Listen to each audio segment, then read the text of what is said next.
Paz y bendiciones, queridos hermanos en Cristo Jesús, bienvenidos sean ustedes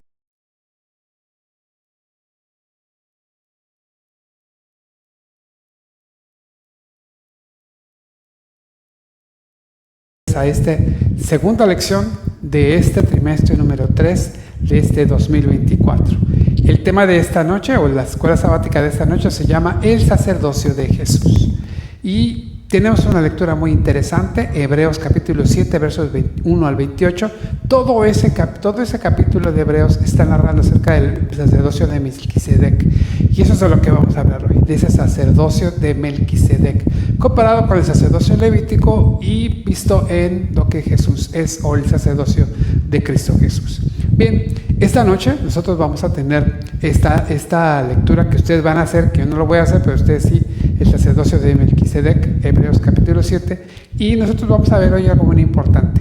Vamos a ver el énfasis de esta noche. El énfasis es el modelo sacerdotal de Jesús. Eso es de lo que vamos a hablar hoy. Por tanto, hermanos santos, participantes del llamamiento celestial, considerad al apóstol y sumo sacerdote de nuestra profesión, Cristo Jesús, Hebreos 3:1. Y de ahí vamos a partir. Si hay lo que hace Hebreos es fabuloso, hermanos. Hebreos es sensacional, porque Hebreos, hermanos, trae todo lo que es de Cristo, todo lo que es es una teología de Cristo, es cristología pura, hermanos. Habla de su sacerdocio, de su preexistencia, habla de su venida. No, es una cosa esplendorosa, hermanos. Lean todo Hebreos y van a ver. Pero ahorita en especial capítulo 7, verso 1 al 28. ¿Qué es lo que nosotros vamos a ver hoy? Bueno, ¿qué vamos a hacer hoy?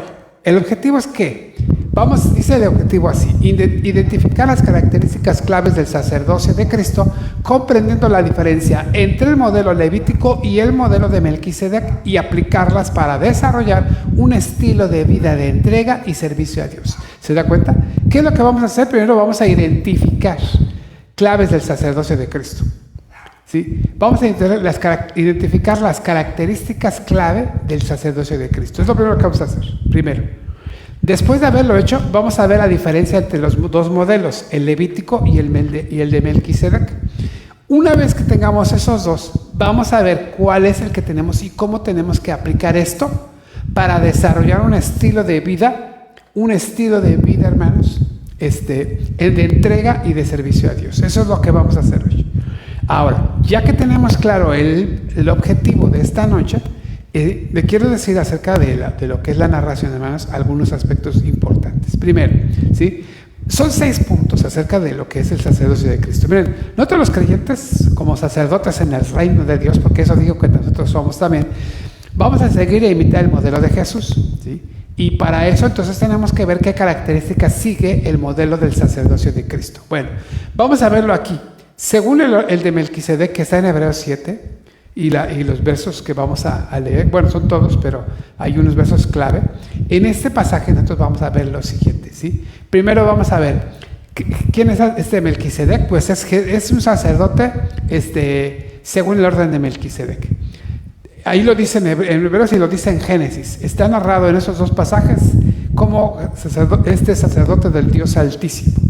Me llama mucho la atención este pasaje, de veras está muy interesante. Léanlo ustedes, capítulo 7, verso al 13, el 15 al 17, ahí van a darse cuenta de muchas cosas. Miren, entonces, Jesús, voy a poner aquí para que no me equivoque. Jesús, hermanos, según este ministerio, este sacerdocio de Melquisedec, Jesús, sí, según tiene un sacerdocio, hermanos, que es eterno, ¿sí? El sacerdocio de Jesús, primero, ahí se me olvidó aquí, es el llamado, perdón. Melquisedec ha sido llamado, me faltó Entonces aquí ha sido llamado por Dios. ¿Llamado por Dios o de Dios? Vamos a ponerle así ahorita. Entonces este sacerdocio de Melquisedec, primero, es un sacerdocio que ha sido llamado por Dios. Miren, Jesús es sacerdote. ¿Cómo ofició Jesús? No nos dice la Escritura.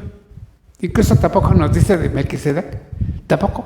Solo dice que sacó, ¿qué? Pan y vino. Cuando vino Abraham, fíjense, aquí me llamó la atención esto, que es me pareció muy, muy interesante. Fíjense, cuando Jesús está, cuando Melquisedec lo van a ver a Abraham, después de la batalla que hizo contra Kedorlaomer y otros reyes más, dice que vence con sus 318 hombres y viene a ver a Melquisedec y le va a ofrecer los diezmos del botín.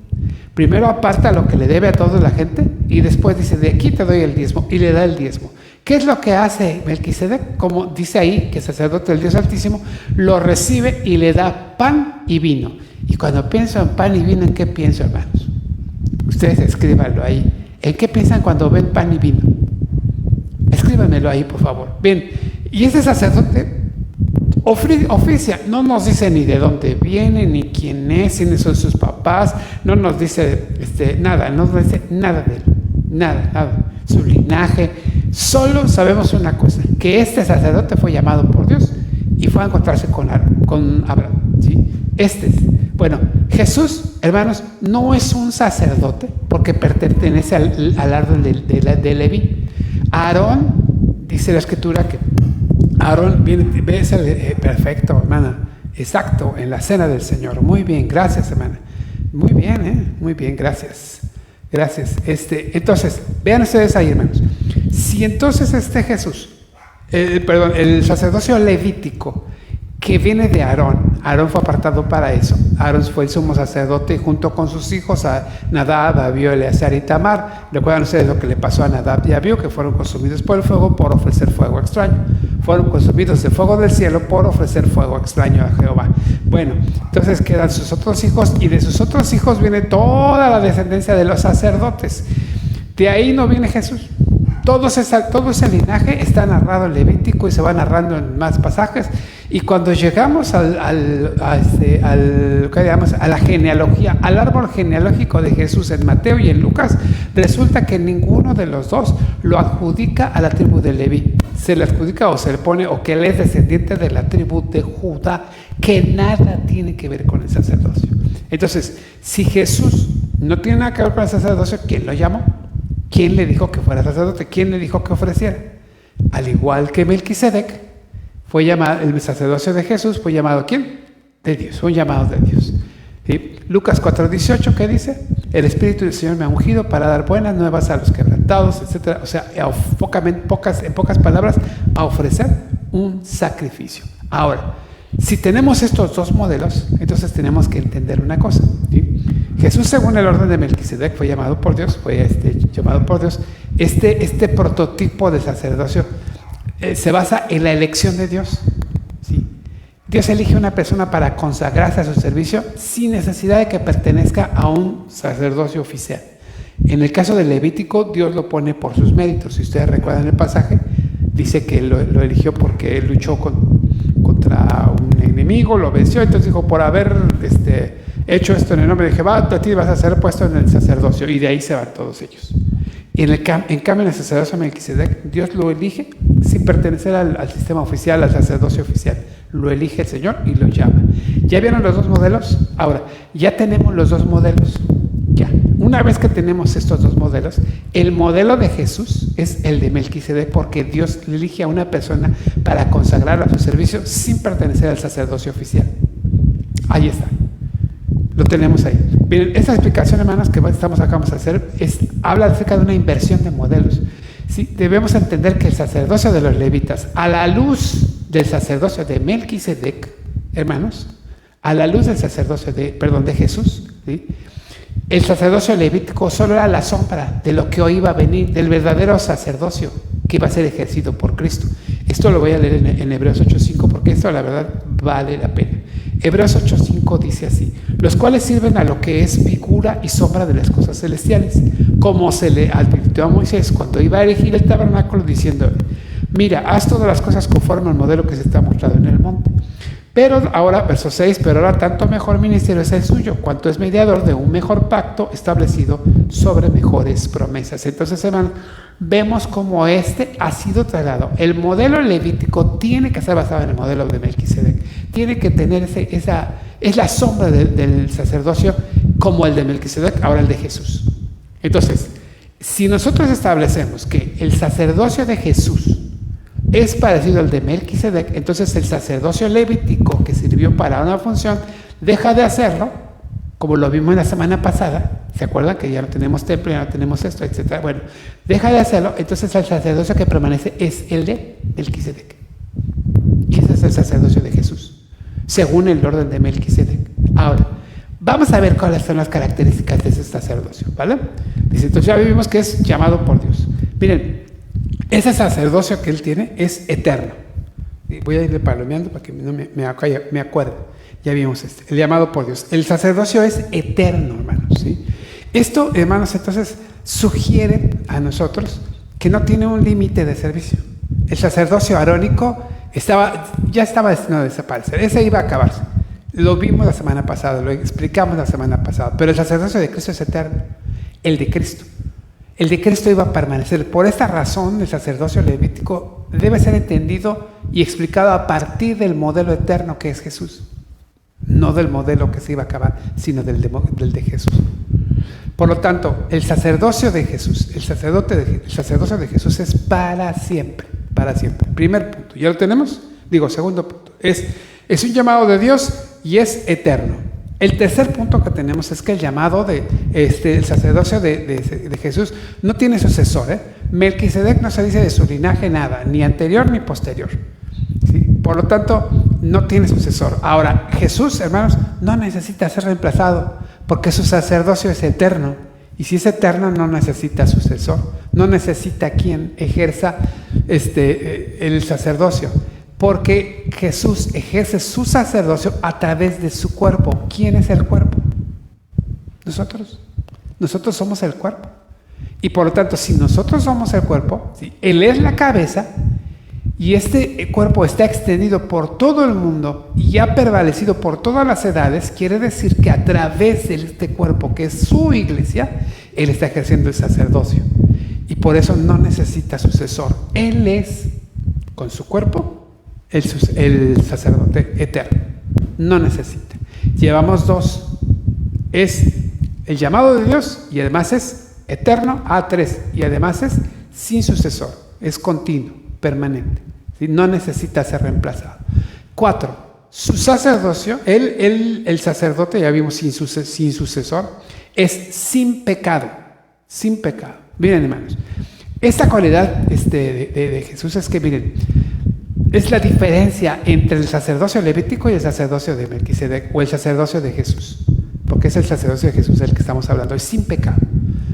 Los sacerdotes, según el libro de Levíticos y según Hebreos 7:26, le voy a decir lo que dice aquí. Dice 7:26 así.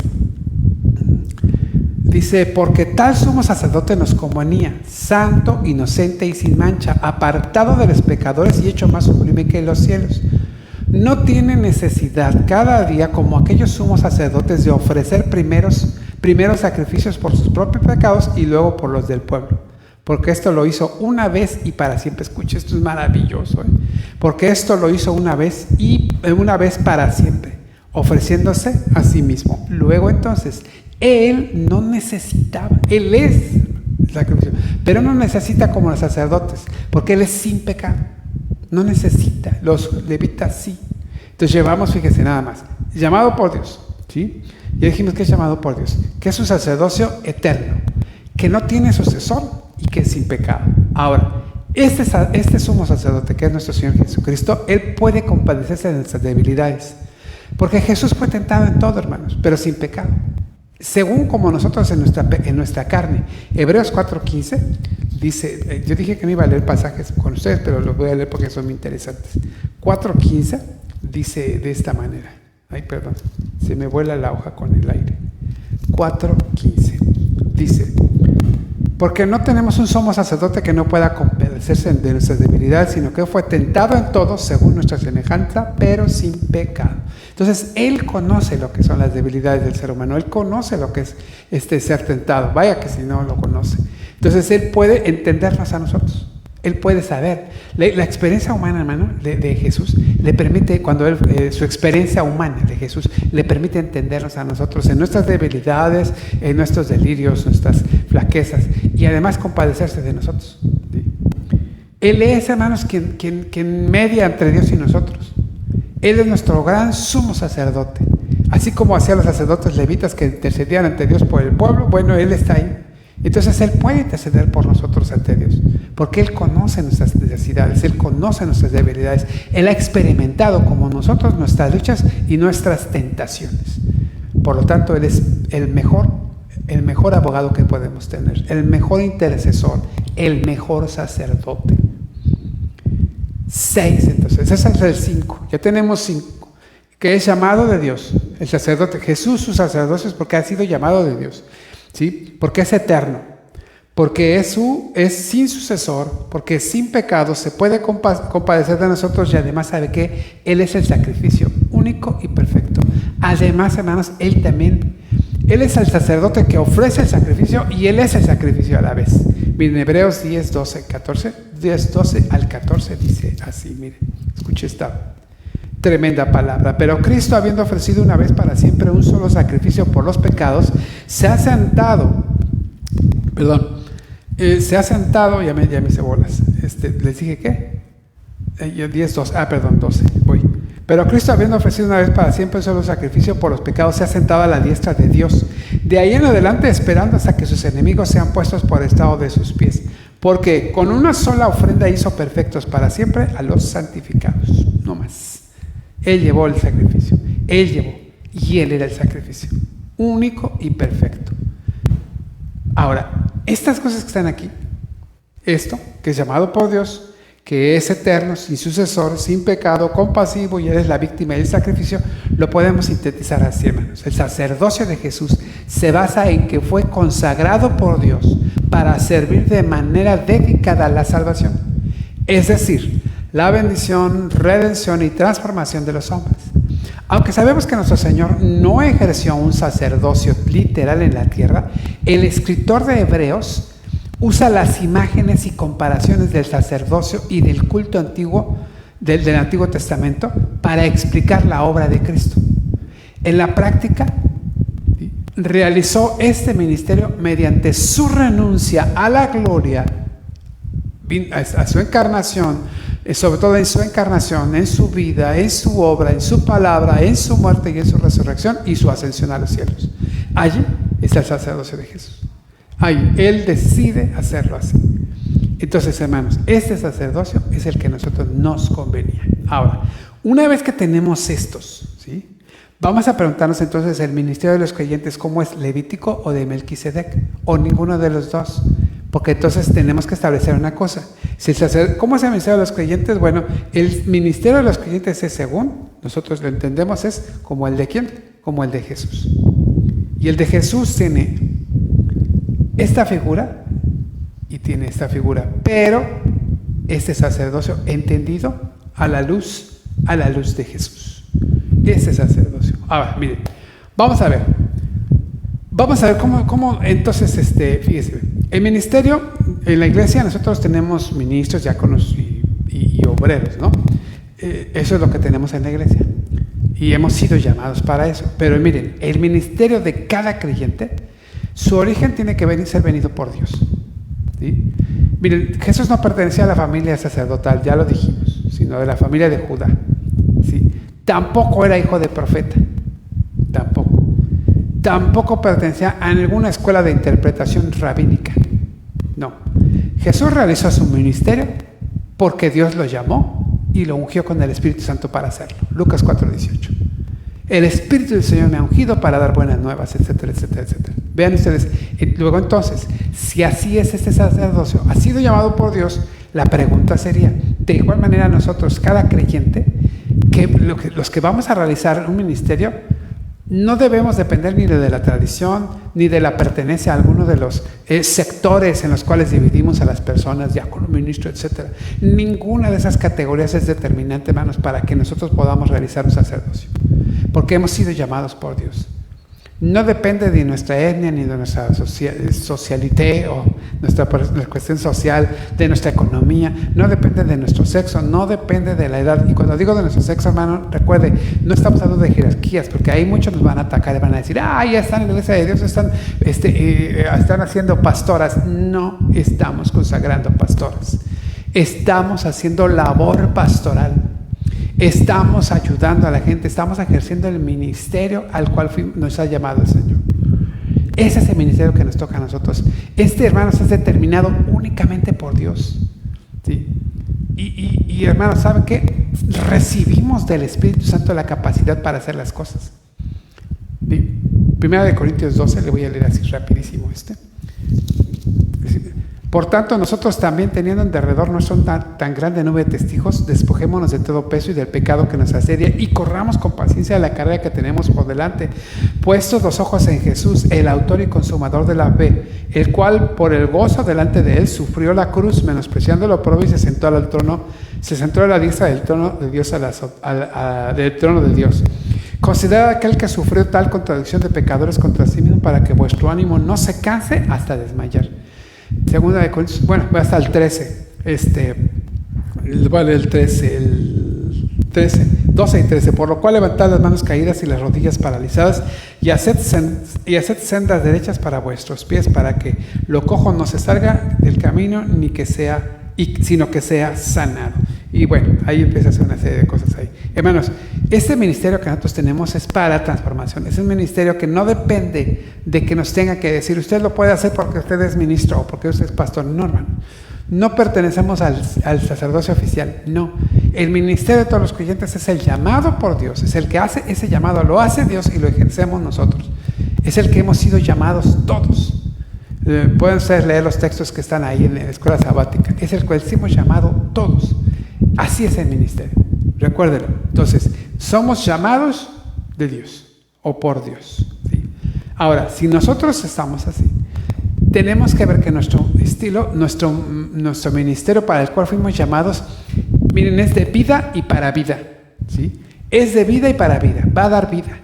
¿Sí? Este ministerio no se debe acabar, no se agota, no tiene caducidad, no es temporal. ¿Sí? Este ministerio, hermanos, para nosotros es una tarea que se va a realizar y no se puede realizar solo en un breve tiempo. Mientras soy tal o mientras estoy en tal, no. O mientras la puedo cumplir y ya se acabó, ya no. Y pensar que, bueno, ya terminamos y ya acabó mi ministerio. No, hermano, los ministerios son para siempre, porque incluso nosotros hemos sido llamados a un sacerdocio eterno, porque aún nosotros, cuando venga Cristo en el reino, vamos a ejercer el sacerdocio, porque para eso nos hizo, ¿no? Reyes y sacerdotes, y reinaremos con el Señor 1000 años. Segunda Timoteo 1:9, a ver si lo encuentro rápido. Ese es el pasaje que de los tres voy a leer ese. Segunda Timoteo 1:9. Dice así. Dice, quien nos salvó y llamó con llamamiento santo, no conforme a nuestras obras, sino según el propósito suyo y la gracia que nos fue dada en Cristo Jesús antes de los tiempos de los siglos. Por lo tanto, hermanos, es un sacerdocio, ¿cómo? Tan eterno. Así es. Muy bien. Es un ministerio de vida, hermanos. Tiene que permear toda nuestra vida. No podemos nosotros dejar de hacer nuestro ministerio. Si fue llamado para algo, hermano, usted tiene que seguirle. Si siente ese llamado, usted tiene que hacerlo. Yo tengo que hacer ese ministerio. Hermanos, tenemos hermanos de 75 años, hermanos, en el ministerio, sirviendo. Y hay hermanas, mujeres que no necesitan el pastorado, son siervas del Señor, han servido en los niños, en las mujeres, y tienen años y años y años predicando la palabra del Señor. Y eso es lo mejor que puede haber. Hermanos, este es el ministerio. Hemos sido llamados a ejercer ese ministerio. Ahora, también el ministerio, sí, no tiene sucesor, porque si es eterno, no tiene que suplirlo a nadie. El cuerpo de Cristo, recuerda que dijimos, Cristo es la cabeza y el cuerpo somos nosotros, su iglesia. Por lo tanto, la obra de Cristo, hermanos, se hace posible porque el ministerio que nosotros hemos recibido es de la buena noticia de salvación, la redención, la reconciliación y la vida eterna que hemos recibido para dársela a otros. Somos nosotros los encargados de llevárselos, de anunciarles el perdón de los pecados y además de eso también la transformación del ser humano, que el ser humano puede transformarse, puede dejar de ser como era para ser una nueva criatura en Cristo. Ese es nuestro trabajo, hermanos, y para eso, hermanos, nosotros hemos sido investidos de poder desde lo alto, en este caso del Espíritu Santo.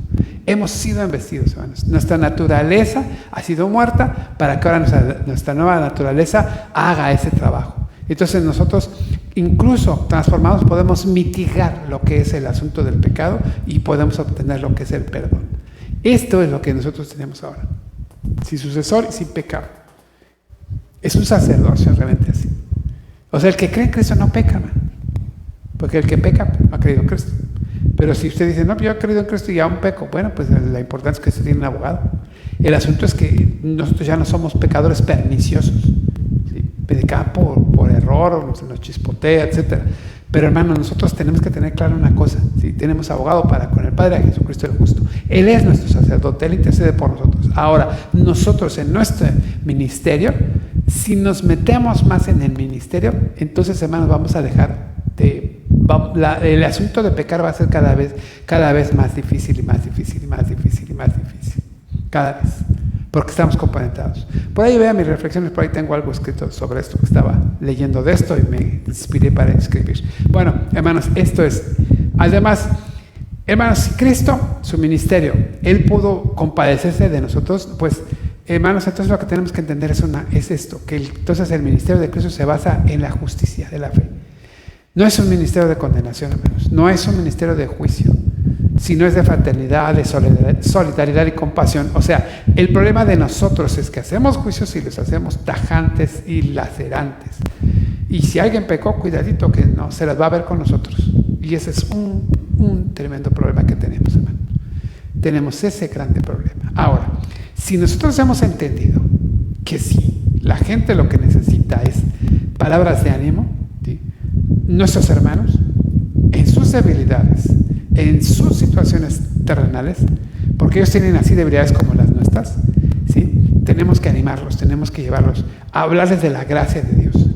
Tenemos que ser compasivos con ellos, porque miren, tanto a ellos como a nosotros, el ser compasivos, el ser amorosos con ellos, nos va a permitir levantarnos, animarnos y ayudarnos mutuamente para crecer en comunión. Y entonces tenemos un ministerio, un sacerdocio compasivo. Y por lo tanto, hermanos, por último, así como el de Jesús, nuestro ministerio tiene que ser un ministerio de entrega completa, total. Miren, hermanos, un ministerio que abrace todas las esferas de nuestra vida y de nuestra acción, todas. Y que nos entreguemos, hermanos, completamente en todos los detalles. Este ministerio, hermano, no está confinado a un lugar. Es la vida cotidiana donde tenemos que vivirlo, es donde tenemos que convertir el espacio sagrado que antes hacíamos del templo en nuestro espacio sagrado para que podamos nosotros ejercer un llamado sin reservas. Un llamado sin reservas, hermanos. Entrega total, que eso es una de las cosas que la iglesia adolece. Sí, Señor, yo te voy a amar y estamos cantando, te amaré hasta la muerte. Hermanos, mañana hay el culto de oración a las 5 de la mañana y no puedo. Vamos a ir al hospital a llevar comida. Híjole, tengo un compromiso. Señor, yo te voy a amar, te voy a seguir hasta la muerte. Hermano, me toca predicar la próxima semana. Y hermano, tengo un compromiso, no voy a. Hermanos, toca servir, le toca ayudar. Hermanos, que decimos en el templo que amamos al Señor y afuera no se nos atraviesen porque hasta el perro pateamos. Hermanos, tiene que ser un ministerio completo, de entrega completa, de que nuestra vida sea entregada completamente al Señor en todos los detalles, parejas, trabajo, amigos, escuela, parientes, hermanos en Cristo, iglesia, no iglesia, donde sea, donde nos paremos, el semáforo, respetar la luz roja, estar allí, hermanos, en eso y decir, no, porque si no lo hago, si el Señor lo hiciera así, el Señor no lo va a hacer, no lo va a hacer, yo sí lo puedo hacer, pero Él no lo va a hacer, yo sí puedo pecar, yo sí puedo hacer eso, pero Él no lo va a hacer. Entrega completa, hermanos, en todos los detalles de mi vida. Por eso tenemos que hacernos unas preguntas reflexivas, hermanos. ¿Cómo estamos viviendo nuestro propio ministerio? ¿Cómo lo estamos viviendo? ¿Sí? Tenemos que compartir esto, ¿cómo lo estamos viviendo? Esto el sábado lo van a compartir con hermanos, pero ya con este asunto que tenemos ya bien claro acerca del ministerio de Jesús, la pregunta es si lo vivimos así. Y si no, entonces, ¿qué estamos haciendo? ¿Sí? Hay que evaluarnos, hay que hacer una reflexión, evaluar nuestra propia experiencia, hay que revisar el estado actual de nuestro ministerio, de nuestra consagración, de lo que nosotros estamos haciendo para Cristo y ver si es cierto o no es cierto.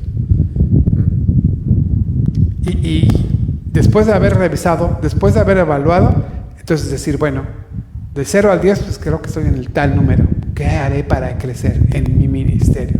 Y tengo que estar pensando en qué hacer. Pues me tengo que consagrar más. Sí me voy a consagrar. El otro día estaba leyendo acerca de un varón que dice que oraba y oraba y oraba para pedirle, dice, y el Señor le dijo, no te voy a dar, y hasta que un día el Señor le dijo, esta vez te voy a dar, y le dio. Cuando nosotros estamos metidos con el Señor, Y estamos esperando sus promesas, estamos esperando su bondad. El Señor la va a dar cuando Él quiera. Pero hermanos, una cosa sí va a ser, nos la va a dar. Pero necesitamos estar consagrados a Él. Necesitamos estar metidos ahí. Por lo tanto, hermanos, el sacerdocio de Jesús nos invita a abandonar la idea de un servicio religioso, limitado a un tiempo o a un día específico. ¿Sí? O sea, no quiere decir que no lo hagamos, quiere decir que nos abandonemos la idea que solo ahí. No. El sacerdocio de Jesús nos invita a abandonar la idea de un servicio religioso limitado a un templo, a un templo o a un día específico. Somos llamados a un sacerdocio vivo, una vida consagrada a Dios que se extiende en todas las esferas de nuestra existencia. El llamado de Cristo nos transforma en instrumentos de su gracia, capaces de impactar el mundo con compasión, amor y además compartir su mensaje de esperanza, ser agentes de cambio en un mundo necesitado de su amor. No se trata de un puesto de trabajo o un cargo temporal, sino de un estilo de vida en el que la vida entera se convierte en un espacio sagrado para servir a Dios y a los demás. ¿Cómo está mi ministerio? ¿Y qué me hace falta para crecer? Esas son las preguntas que nos tenemos que hacer. Compárelo a la luz del ministerio de Jesús, que fue llamado de Dios, eterno su ministerio, sin sucesor, sin pecado, compasivo, víctima y sacrificio. Y ya vimos que el ministerio de los creyentes debe ser porque hemos sido llamados por Dios. Es un ministerio que no está encerrado en el tiempo, sino que es eterno igual, que no va a haber sucesor porque es la iglesia la que está ahí, que es sin pecado porque Cristo, su unión, la unión con Cristo nos va a hacer que pequemos menos, va a hacer que disminuyamos, mitiguemos el efecto del pecado. Va a ser compasivo porque compadecemos a la gente al igual que se compadecieron de nosotros, y vamos a ser la víctima y vamos a hacer el sacrificio también porque nos vamos a entregar en ese sacrificio vivo, santo y agradable, porque ese es nuestro culto racional. Les ruego por las misericordias de Dios que presentéis vuestros cuerpos en sacrificio vivo, santo y agradable, porque ese es vuestro cuerpo, este culto racional. Gracias, hermanos, que el Señor les bendiga. Paz a ustedes.